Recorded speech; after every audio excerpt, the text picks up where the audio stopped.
Were we all a bit harsh on Gordon Brown, or was he the architect of his own downfall?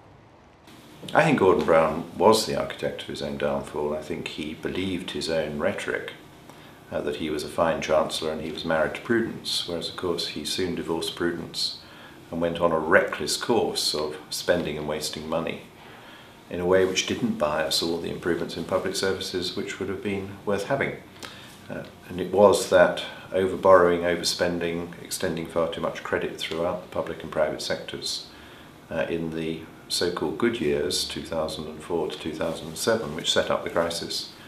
And it all turned to wreck and ruin in the two down years. And so Gordon Brown will go down in history as the only post-war Prime Minister, I think, to have presided over a full Parliament and for us not to be richer at the end of it than we were at the beginning. Well, I was certainly a bit harsh on Gordon Brown because I never expected him to get to the position where Labour deprived David Cameron of a majority. He certainly fought a tenacious campaign. He managed to define the campaign as being about job security and the economy over the medium term in a way that I didn't expect.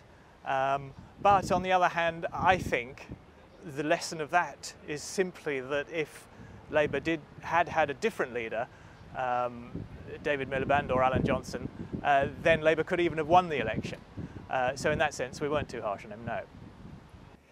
I think we were harsh on Gordon Brown. I think we should remember that Gordon had a very successful record as Chancellor of the Exchequer and was widely credited with preventing our economy going over the edge at the time of the banking crisis.